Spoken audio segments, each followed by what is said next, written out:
दीनू मस्जिद में दाखिल हुआ तो मौलवी साहब खुतबा दे रहे थे। वो चुपचाप सुनता रहा।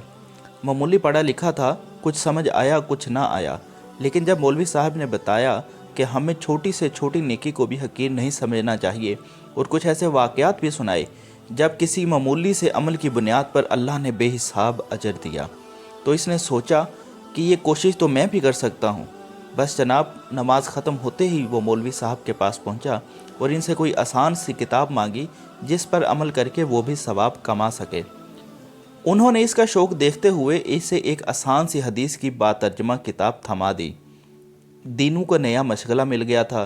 रोज़ खेती के कामों से फारिग होकर किताब पकड़ता और हिज्जे करके पढ़ता। सर्दियों के दिन थे। इसके बीवी बच्चे अपने मेके बराबर वाले गांव में गए हुए थे। इसने बाहर झांका, हर तरफ खामोशी थी। कभी कभी किसी चरिंद परिंद की आवाज़ सुनाई दे जाती या कोई इक्का दुक्का देहाती गुजरता नज़र आ जाता। वो अपने बिस्तर पर बैठ गया और मौलवी साहब की दी हुई किताब निकाल कर पढ़ने लगा।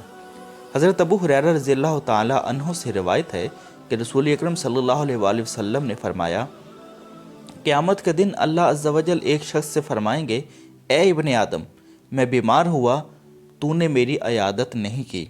तीनों चौंक गया और हैरत के आलम में आगे पढ़ने लगा। ए इब्ने आदम, मैंने तुझसे खाना मांगा तो तुमने मुझे खाना नहीं खिलाया। दीनू मज़ीद परेशान हो गया। इसे तो पता ही नहीं था कि अल्लाह को भी ये सब चाहिए होता है। इसने अटक अटक कर आगे पढ़ना शुरू किया।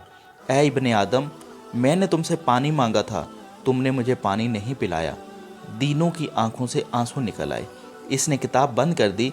सबसे पहले तो इसने रो रो कर अल्लाह से अपनी लाइल्मी की माफ़ी मांगी और फिर मौलवी साहब के बताए हुए तरीके के मुताबिक दुआ मांगनी शुरू कर दी और अल्लाह से इल्तजा की कि वो इसे तौफीक दे कि वो इसके घर पहुंच सके, या अल्लाह को जब ज़रूरत हो ख़ुद इसके घर आए, वो इसे खाना भी देगा और इसकी पूरी देखभाल भी करेगा। अगले दिन दीनू सुबह सवेरे उठ गया और जल्दी जल्दी घर साफ़ करने लगा। इसे बहुत उम्मीद थी कि अल्लाह ने इसकी इल्तजा सुन ली होगी और वो ज़रूर इसके घर आकर इससे खिदमत का मौका देगा। तब ही इसे बाहर किसी के खांसने की आवाज़ सुनाई दी। इसने जल्दी से दरवाज़ा खोलकर बाहर झांका तो लेकिन बाहर तो रहमत चाचा खड़ा था। वो मोची था, पूरे गांव के जूते वही बनाता था। दीनू ने इससे अलैक सलैक करना चाही, मगर वो कुछ बुझा बुझा नज़र आ रहा था। क्या बात है, तुम्हारी तबीयत कुछ ठीक नहीं लग रही। दीनू इसे घर के अंदर ले आया।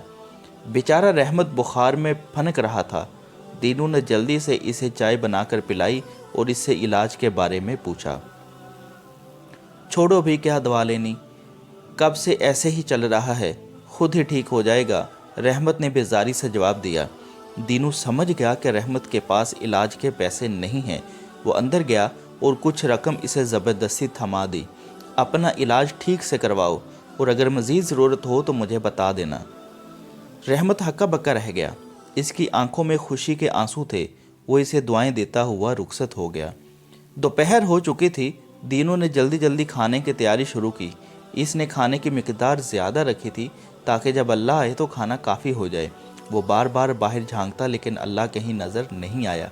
वो तकरीबन मायूस हो चुका था कि इसे करीम नज़र आया, जो सुबह से शाम तक मजदूरी करता था। करीम ने इसे बताया कि इसे कई दिन से मजदूरी नहीं मिली, घर में इसके बच्चे भूखे हैं और वो आज भी मायूस घर जा रहा है। दीनू को यह सब सुनकर सख्त अफसोस हुआ।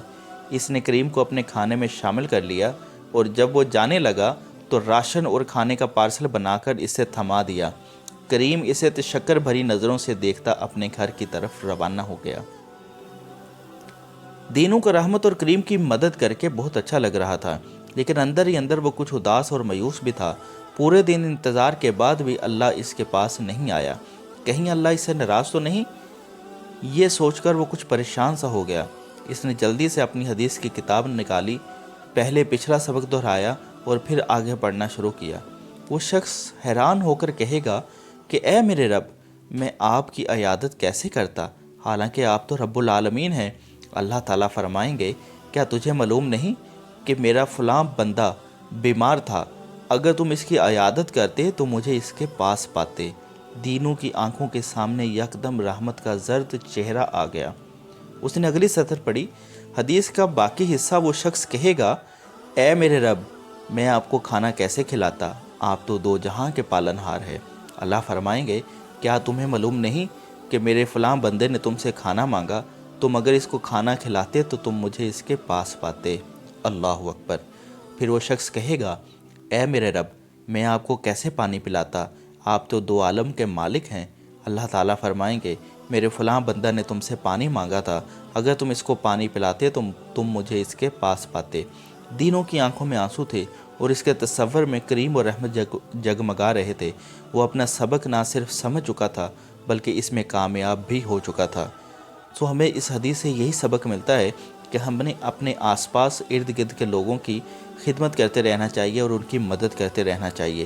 امید کرتا ہوں کہ آپ کو یہ ویڈیو ضرور پسند آئی ہوگی اور آپ اس کو اپنے دوستوں کے ساتھ بھی ضرور شیئر کریں گے۔ اللہ پاک میرا اور آپ سب کا حامی و ناصر ہو۔ اللہ حافظ۔